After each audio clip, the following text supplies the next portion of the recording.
I was on a wildfire just south of Dugway Proving Grounds in Utah. We were in fire rigs driving to the incident area, 4 trucks in close convoy, when we heard helicopters. 8 black military choppers escorted us in formation for like 10 miles. We assumed they were just doing drills and using us for fake target practice or something. A little while later we are parked and about to start hiking to the fire line when suddenly a thin column of smoke shoots probably about 200 feet into the sky. It was a good mile away, but the concussion was pretty significant when it hit us, and the noise was still ridiculously loud. We thought it was probably no big deal. We knew we were near a strike zone. A good 5 minutes later an aircraft like nothing I have ever seen flew by us at maybe 500 feet. It was flat black and sort of rectangular but with fins and wells on the underside. It was moving pretty slow and was dead silent, so I have to assume it was some sort of stealth glider.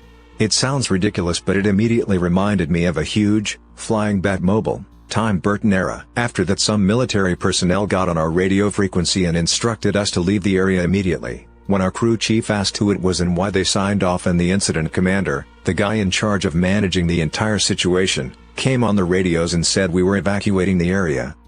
They sent us to a completely different fire about 100 miles to the south and never told us why, except that it was higher priority, which was BS. It was already out when we got there and we just assisted crews in the mop-up operation. The thing that confuses me about this is that if the army didn't want us to see that crap, or if it was dangerous, why didn't they keep us clear of the area in the first place?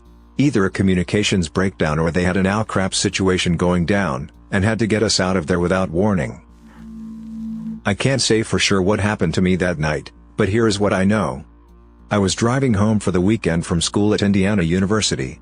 It takes me about 2 hours to get home, and I left Bloomington around 10 p.m. At exactly 10:53 I am on a rural stretch of the 2-lane highway I take home, and I notice what appeared to be flashing lights behind me. I thought, great, I'm getting pulled over, so I turned onto the next country road about a quarter mile from where I noticed the lights.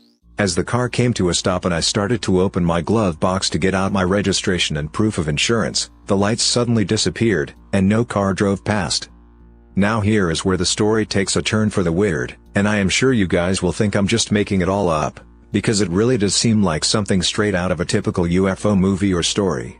The electronics in my car started to go haywire. The radio was randomly changing stations while the volume kept going up and down, while the dome light and headlights start to flicker and turn off and back on. This was at 10:56 p.m. I start thinking to myself that my battery must be failing, or else I have a short somewhere in the electric system of my car. So I lean down to pop the hood so I can take a look at the battery, and that is the last thing I remember doing. The next thing I know, I open my eyes and see nothing but the night sky full of bright stars. It was a cold night and it seemed like I had never seen stars that bright in my life. I sat up and looked around, and I saw absolutely nothing. Nothing at all. I was in the middle of a field, surrounded by corn stalks left over from the recent harvest. As I started to come to my senses, I started to freak out. Where am I? Why the hell am I asleep in the middle of a field? Where the hell is my car? I got up and started walking toward the distant headlights I could see from a road about half a mile away. When I got to the nearest intersection, I looked at the signs which read 350N and 50W. I was half a mile away from my car, which was just right off the main road. I started walking toward the headlights I could see on the main road. I can't say how long it took me to walk the half mile, but it couldn't have been more than 10 or 15 minutes. When I arrived at my car, all the lights were out, my battery had died, which struck me as odd because I couldn't have been gone for that long. I looked at my phone, which was sitting on the passenger seat, and the time was 2:17 a.m. Over 3 hours had passed since I turned off onto the side road for the flashing lights behind me. I remember sitting in my car completely dumbfounded, wondering what the hell had just happened to me. After about half an hour of just sitting there, I remembered that my battery was dead, so I got on the phone and called AAA to come out and give me a jump. It took about an hour for them to get out to me since I was a good distance away from the nearest town, during which time I just sat in silence, running through the possible scenarios in my head concerning what had just happened. To this day I couldn't tell you what really happened to me that night. All I know is I can think of any plausible explanation as to why I woke up over half a mile away from my car in the middle of a cornfield more than 3 hours after I had stopped. I have only shared this story with one other person, my uncle. I am sure people would either look at me like I'm crazy, or they would call BS on the whole story.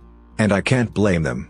If somebody came to me with a story like that, that so closely mirrors the stereotypical encounter story, I probably wouldn't believe them either.